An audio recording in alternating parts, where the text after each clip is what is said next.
Our scripture reading for today is from the 3rd chapter of the book of Exodus. It's a continuation of the Moses story, except now Moses is not a baby as he was last week. He's an adult. So listen for the word of the Lord.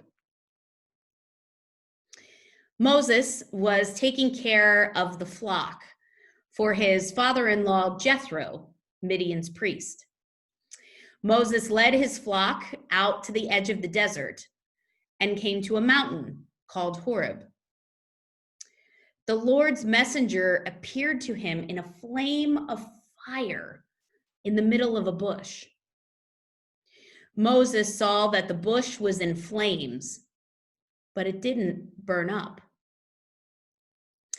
Then Moses said to himself, "Let me check out this amazing sight and find out why the bush isn't burning up." When the Lord saw that he was coming to look, God called out to him out of the bush, "Moses, Moses." Moses said, "I'm here." Then the Lord said, "Don't come any closer. Take off your sandals because you are standing on holy ground." God continued, "I am the God of your father, Abraham's God, Isaac's God, and Jacob's God." Moses hid his face because he was afraid to look at God. Then the Lord said, "I've clearly seen my people oppressed in Egypt. I've heard their cry of injustice because of their slave masters. I know their pain. I've come down to rescue them from the Egyptians in order to take them out of that land and bring them to a good and broad land, a land that's full of milk and honey, a place where the Canaanites, the Hittites, the Amorites, the Perizzites, the Hivites, and the Jebusites all live. Now the Israelites' cries of injustice have reached me. I've seen just how much the Egyptians have oppressed them. So get going. I'm sending you to Pharaoh to bring my people, the Israelites, out of Egypt." But Moses said to God, "Who am I to go to Pharaoh to bring the Israelites out of Egypt?" God said, "I'll be with you, and this will show you that I'm the one who sent you. After you bring the people out of Egypt, you will come back here and worship God on this mountain." But Moses said to God, "If I now come to the Israelites and say to them, 'The God of your ancestors has sent me to you,' they are going to ask me, 'What is this God's name?' What am I supposed to say to them?" So God said to Moses, "I am who I am. So say to the Israelites, 'I am has sent me to you.'" And God continued, "Say to the Israelites, 'The Lord, the God of your ancestors, Abraham's God, Isaac's God, and Jacob's God, has sent me to you. This is my name forever. This is how all generations will remember me." So this is the word of the Lord. Thanks be to God. So last week, we looked at the midwives, Shiphrah and Puah, who boldly and courageously disobeyed the Egyptian Pharaoh to save the baby boys. And this paved the way for Moses to be born. And in that story, we read baby Moses' origin story. And next week, we will look at the first Passover. But this week, we read a passage that has enough fuel for probably half a dozen sermons. So from the burning bush to the calling of Moses to the naming of God, there is so much theological richness here, just in these 15 verses. But instead of peeling those stories back and focusing on one part of the story here, we're going to zoom out and look at the larger picture. And we're going to think of it like a recipe. And those bakers out there know that with any good recipe, we have to start with a base. And so the base of this story is going to be the ordinary.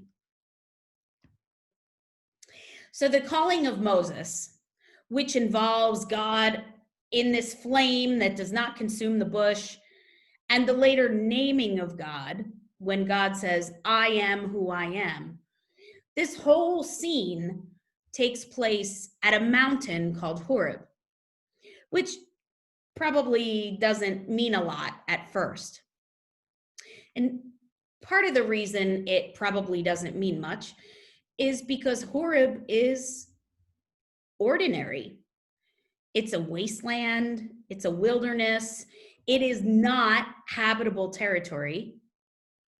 Yet, this is the mountain to which shepherd Moses leads his father-in-law's flock. So you've probably heard sermons that talk about God calling unlikely people to do unlikely things, or God appearing and acting in unlikely places. I know you've heard a sermon or two like that from me, at least. And that would be an entirely accurate way to think about Horeb. Now, it's disputed where Horeb actually is in modern day geography. Some say somewhere in Saudi Arabia. But it's also disputed whether Horeb and later Sinai, where Moses obtains the Ten Commandments, whether they were two separate mountains, two different sides of the same mountain, or two peaks in one mountain. And scholars have debated this over the decades, but all of that is rather immaterial when it comes to Moses. So what's important here is that Horeb is not a religious place. There's no temple here, no priests, no altar, no religious community. Moses is an ordinary guy who does an ordinary thing like herding sheep, and he brings them to an ordinary place. Yet, this is the place that God chose for a revelation. And you can even think of other times, like in the New Testament, that God, say, appeared to shepherds who were watching over their flocks by night in another simple, non-religious place to give them a revelation. And so that's about all there is to say about the ordinary. Horeb is ordinary. And so to our recipe of the ordinary here, we're going to add a dash of calling. So we often think of calling as a moment where a Bible character falls on their knees, looks toward the heavens, and shouts, "Here I am, Lord, send me."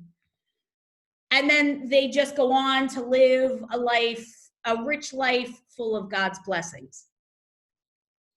And while that may be true for some, here it isn't.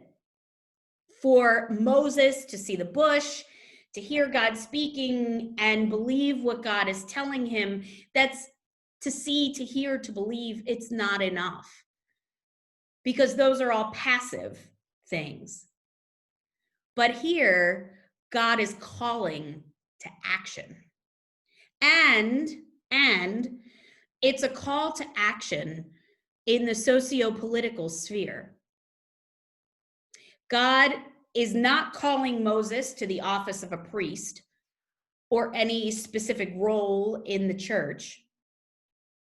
God is calling Moses to act in the ordinary, at Horeb in the wilderness, at Sinai on a mountaintop, and beyond. God is calling Moses to help remove Israel from a bad situation in Egypt. And so at this point, Moses does not know that this is going to involve wandering in the wilderness for 40 years and listening to the complaints of the people the whole time. Maybe if he did, he would have been less willing, but that's a speculation for another sermon. So nonetheless, Moses' answering of God's call requires action. So we started with this recipe with the ordinary, and we added a dash of calling, and still to that, we're going to add a cup or two of newness. So in verses 8 and 10 in this passage, we have references to the land of Canaan, which is the land to which God is bringing Israel. Now, through Moses, God intends to remove Israel from an oppressive situation and to lead them to this newness. Because in Canaan, the people are given land, which is a new place for life and blessing. And to deliver them from this place of suffering, just to leave them wandering in the wilderness for eternity, that is not God's way.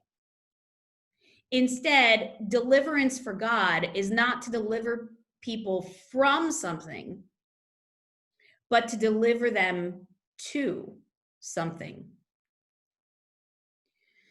And the gift of land goes back to this promise that God made to Abraham back in Genesis. And if you remember, blessing in the Old Testament is defined as land and progeny, which is children, descendants. And so that's exactly, a couple decades later, what God provides. Historically, God takes sides with the oppressed and the disenfranchised.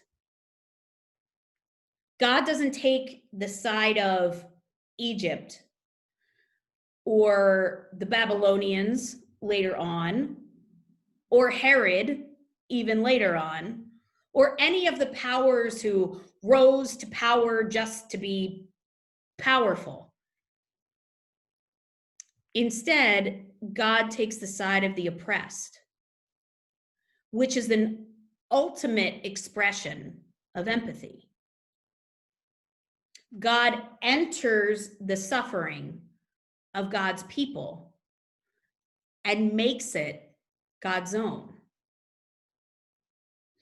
And so this recipe, ordinary plus calling plus newness, yields only one thing. It yields witness to the fact that God will be God with and for the people at all times and places. Doesn't matter the setting, even if it's ordinary. Doesn't matter the calling, even if it requires complicated action. And it doesn't matter that redemption and newness is needed, because redemption is what leads to creation, to newness. Now, what I think is the most powerful part is this last part, which is actually illustrated really well by an internet meme. Excuse me. Bear with me here, because this is where this passage applies to our lives today. So if you're on social media, you may have seen a meme that's been floating around for a while that talks about suffering.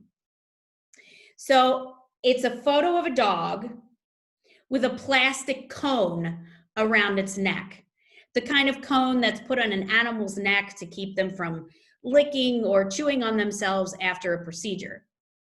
In my family, we are a dog family, so we call it the cone of shame. But in this meme, the dog is lying on a deck, wearing the cone, head down, and looking miserable. No dog likes wearing these cones. So next to the dog, curled up in that cone, squished against the face of the dog, is this tiny little kitten. And the words above them say, when someone is going through a rough time, just sit with them. No preaching, no advice, just be there.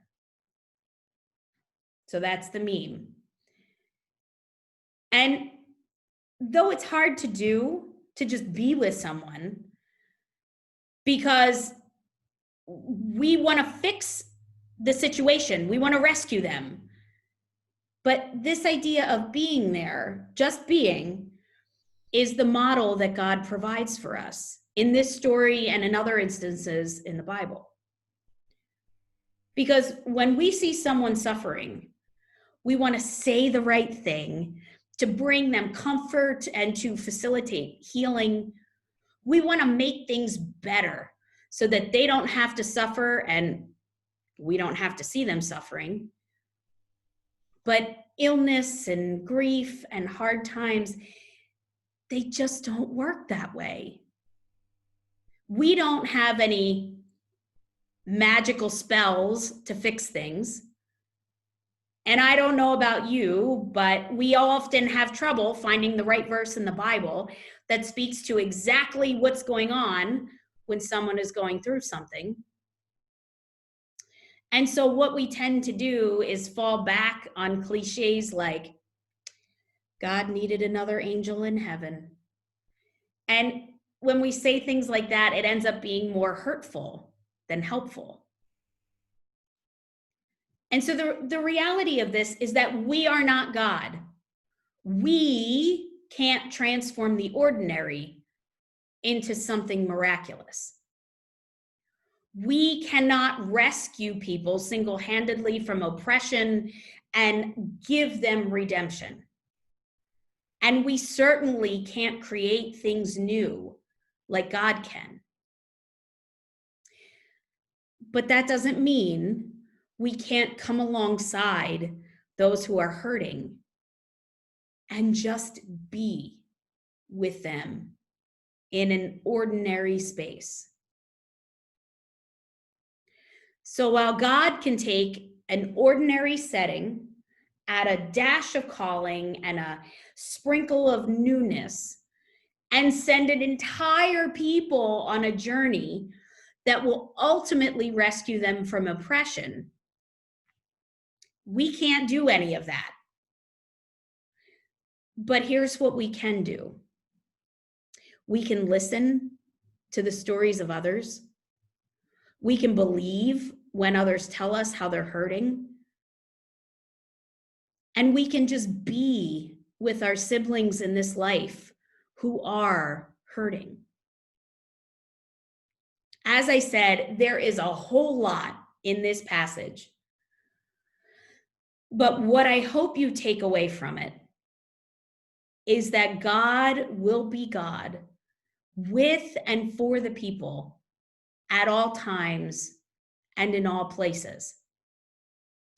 And that is inspiration enough for us to sit with others in their unrest, in their oppression, in their suffering, and in their times of hardship. And so thanks be to God for ordinary places, for calling on our lives and the lives of others, and for creation and newness. Amen.